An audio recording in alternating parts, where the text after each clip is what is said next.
That's all my time. Our next comic is our very own Double D Diva from the Michigan State Department of Theater, Caitlin Sweetser.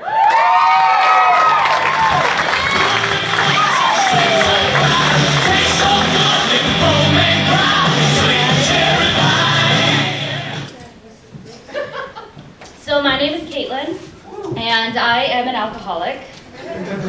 But on a serious note, my name is Caitlin, and I am a raging alcoholic. So because of that, I decided to turn my routine tonight into a drinking game, but it's a drinking game for myself. The rules are simple. Every time I can get you guys to laugh, I have to take a drink. And because we celebrated Valentine's Day last week, yeah, it's a romance edition where I tell you guys all of my encounters with the men folk. You ready? Yeah, here we go. So when I was in 3rd grade, I was sick with the flu. And it is also important to note that I did not know what the word queef meant.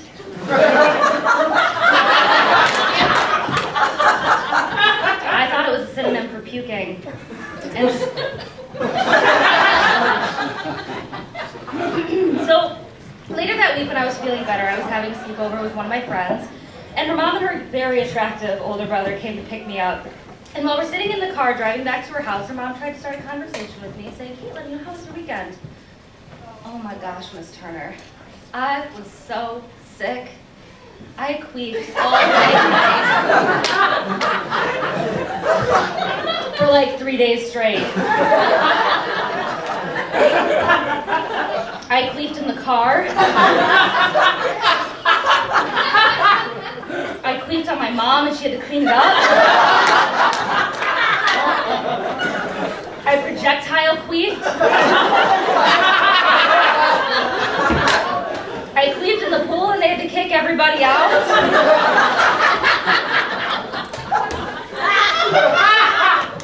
My brother absolutely avoided me for years after that.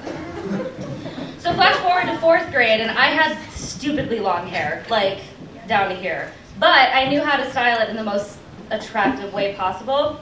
I slicked it back into this, that wasn't even a joke. I slicked it back into this skin-tight ponytail as soon as I got out of the shower and just let that bad boy air dry. And looking back on it, I resembled, thank you. So, looking back on it, I resembled an alien fetus.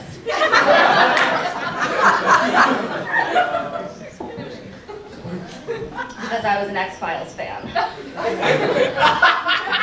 Cheers.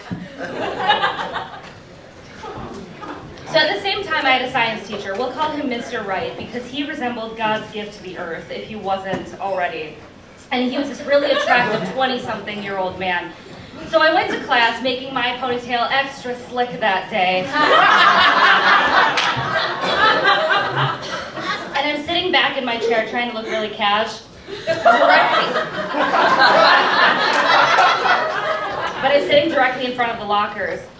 So I'm leaning back, working on my packet as Mr. Wright is passing back these papers.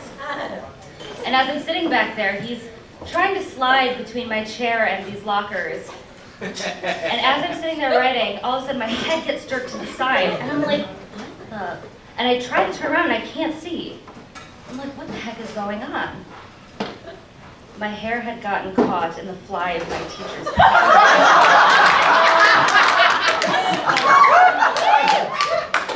And he very well couldn't unzip himself.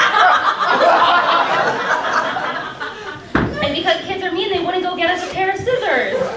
So we had to coordinate ourselves to crawl across the classroom so we could get to his desk to cut my hair off. It wasn't the first time my hair got caught in a teacher's pants. Hey-o. Just kidding. But seriously, I've never worn my hair in a ponytail since then. So, flash forward to high school, and I'm in anthropology class with my best friend, Jean. And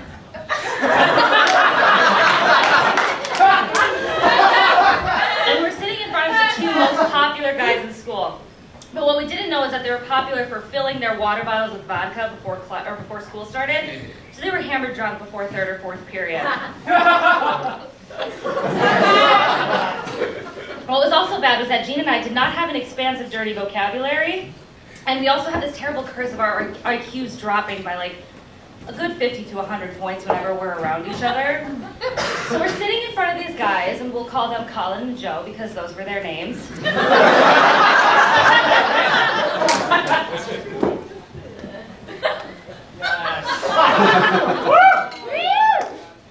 Here we go. So, we're sitting in class in front of these boys, and they start asking these girls, how many fingers? Do you guys get where I'm going with that? Like, in the vagina? So Jean and I have no idea what's going on. And some of these girls are like, totally disgusted and offended and turn themselves away, not answering. Other girls giggled and said 2, or sometimes even 3. And those guys loved answers of 3. So Jean, deciding to one-up everybody, says 5. And everyone was stunned, like their jaws dropped. So then I, deciding to go for the gold, said 7 because it's my lucky number. Which is really embarrassing because looking back, I can fit 8.